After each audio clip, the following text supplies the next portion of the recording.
It's been a wonderful weekend. So thank you guys. And so I'm going to have some notes in front of me to try and help me focus on something else so I don't lose my composure. Yeah. So over the years, I've had the pleasure of calling both Becca and Dennis my dear friends. Interestingly enough, I actually met Becca first before Dennis. She's one of the very first friends I made in Agape, which is the Christian fellowship we're a part of. And so I became friends with Dennis and started to get to know him the following year. Just right before he started to date Becca, when we were at a men's time at one of our fall retreat sessions, he started to mention that there was this one girl that he just had his first date with over at Bodo's, and he was talking about how he thought it went really well. He wasn't sure, but he was really excited and hoping it went well. And the great thing was that earlier, Mr. Craymer was mentioning how Dennis called his sister and told her that he's pretty darn sure that he met the one. What was great about that was that when he talked to his sister over the phone, that he told her to write down that day and that time in his favorite passage of the Bible, which is Habakkuk 1:5, which reads, "Look among the nations and see, wonder and be astounded, for I am doing a work in your days that you would not believe if told."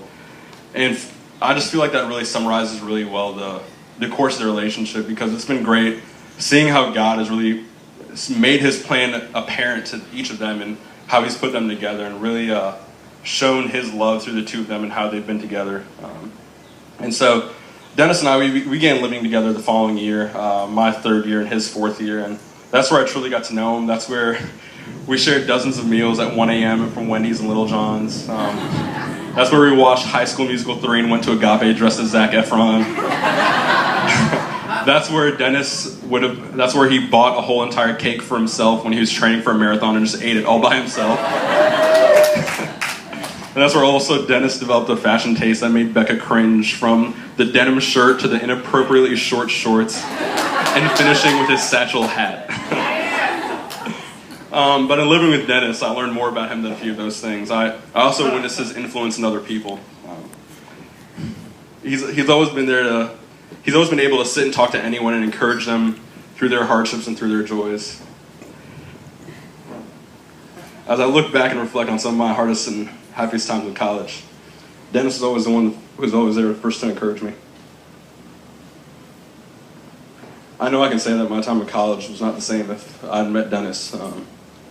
He's always been the one to show me what it looks like to be a brother to someone, to what it looks like to be a disciple of Christ. And for me, that's been a really valuable time in my college career. I'm sweating from my eyeballs, I'm sorry.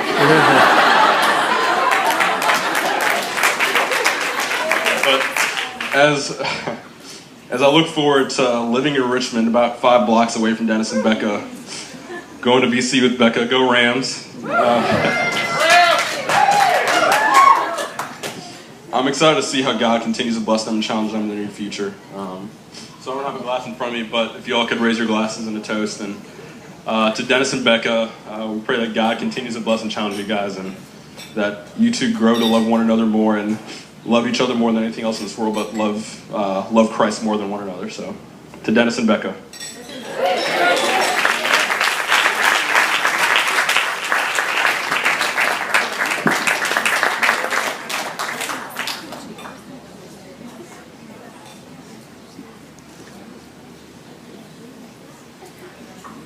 Hi, I'm Becca's sister, Eliza, and I wanted to take a second to share with you what it's been like growing up with Becca, and I'm gonna cry.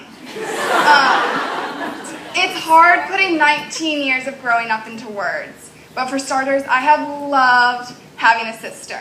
I've loved being able to laugh, cry, overeat, diet, share clothes, and talk in bad accents with someone. Some of my best memories together are her last night at home before college and our trip to Walmart with Mom and Dad, being involved in a hit-and-run accident with Stephen in England, me having a near-death experience on a Segway and her saving me, and listening to Mom sing songs to Mallory, and our regular sleepovers when either of us come home. But let me also tell you, it hasn't always been easy growing up with Becca. I don't want you to think that I'm whining or complaining or anything like that, but Becca has always set high expectations for herself and then has always managed to reach them. Becca has always been the one to set the bar in the family. She talked first, walked first, read first, made straight A's, and just recently graduated from UVA with a degree I still don't know what it means. Becca always impressed people with her sweetness, sweet inside and out. As you can see, it wasn't too easy following her growing up. I can say from experience that Becca has always set high standards and has never stopped until she reached them. Sister, as you start a new chapter in your life today, I'm glad to see that you have continued to set the bar high with the one you have chosen to marry. I'm thrilled that you have found your perfect match. I love watching you and Dennis together and know that what you guys have is right. Dennis, I can't always promise it's going to be easy living with Becca. She will continue to set the bar high in your marriage, from competing with you in games like backer ball and cornhole to always continuing to be sweet inside and out. But I will say, you and Becca were meant to be together, and everyone in this room knows that because it's easy to see. 19 years have gone by, and Becca, you are my best friend.